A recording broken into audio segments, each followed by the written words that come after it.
Président, bonjour. Monsieur le journaliste, bonjour. En tant que Béninois vivant dans la diaspora, comment suivez-vous et vivez-vous depuis la France la campagne électorale pour la présidentielle de 2026 au Bénin? Comme vous le savez, au Bénin, on vit la campagne dans sa chair, avec les caravanes, les meetings, la chaleur des foules, le contact direct avec le peuple. Or, depuis l'étranger, on la vit dans sa tête et dans son cœur, avec plus de recul analytique, mais aussi avec une certaine frustration de ne pouvoir être sur le terrain. Ce que je note cependant, c'est que la diaspora dispose d'un atout singulier. Elle compare, elle mesure, elle confronte les promesses aux réalités observées ailleurs. Ce regard croisé est précieux pour notre démocratie, je dirais. Apportez-vous un soutien à un candidat ?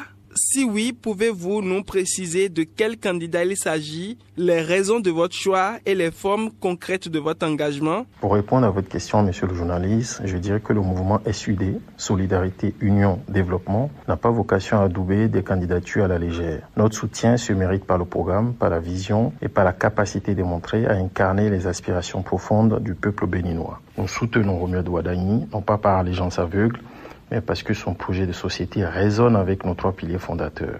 La solidarité entre les Béninois, l'union nationale au-delà des clivages régionaux ethniques et un développement inclusif qui ne laisse personne au bord de la route. Notre engagement prend la forme d'une mobilisation active de la diaspora, d'un appui en termes de communication et de plaidoyer auprès des communautés béninoises d'Europe, d'Asie et d'Amérique. Fini, je dirais que c'est sans rappeler toutes les actions que nous menons quotidiennement aux quatre coins du Bénin pour asseoir la vision du candidat. Si vous me le permettez, je pense que c'est un devoir citoyen de notre part. Vous êtes engagé dans un mouvement ou une dynamique politique.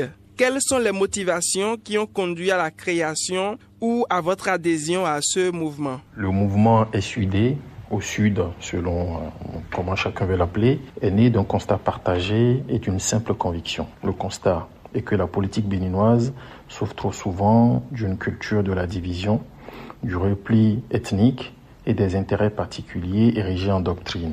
La conviction est que notre pays recèle des ressources humaines, intellectuelles et économiques considérables, notamment au sein de la diaspora, qui ne demandent qu'à être mobilisées au service du bien commun. Nous avons créé SUD pour être ce pont entre les Béninois d'ici et de là-bas, entre les générations et entre les sensibilités politiques. Car le Bénin ne se construira pas dans la fragmentation, mais dans l'union des volontés. Le Bénin est un pays merveilleux, vous le savez. Tout le monde doit apporter peu ou prou sa pierre à l'édifice. Le processus électoral inclut également des Béninois de l'extérieur. Selon la Sénat, 62 679 électeurs de la diaspora sont inscrits avec 112 postes de vote à l'étranger. Depuis votre position en France, comment percevez-vous l'organisation pratique du vote pour la diaspora? Avez-vous des informations ou des préoccupations à ce sujet? Vous faites très bien de poser cette question. Je dirais, avant toute chose, que je salue l'effort institutionnel que représentent ces 62 000 électeurs inscrits et ces 112 postes de vote à l'étranger. C'est un signal positif qui est envoyé à la diaspora en leur disant ainsi vous comptez et votre voix compte. Mais permettez-moi d'être franc, entre l'inscription et le vote effectif, il y a souvent un gouffre qui est lié aux contraintes pratiques et réelles. À savoir les accessibilités des bureaux de vote, les informations insuffisantes sur les modalités, les déplacements parfois coûteux. Je pense que la Sénat doit intensifier sa communication auprès des communautés béninoises en France, en Allemagne, aux États-Unis et ailleurs.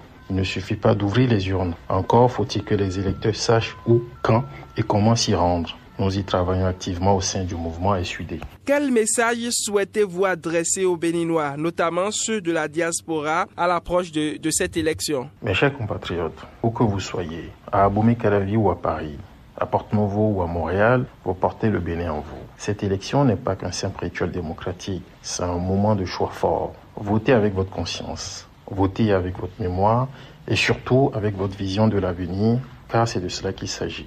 Ne cédez ni à l'achat de voix, ni à la résignation, ni à l'abstention, qui est une forme de démission en vrai. Pour finir, la diaspora, forte de son expérience du monde, a une responsabilité particulière. Elle doit être la voix de l'exigence et le miroir de ce que le Bénin peut et doit devenir. Ensemble, avec solidarité, union et développement, bâtissons le Bénin que nos enfants méritent. Merci, Président. Merci, monsieur le journaliste, pour l'invitation et pour cette interview. Je félicite votre radio pour la qualité du travail qu'elle réalise.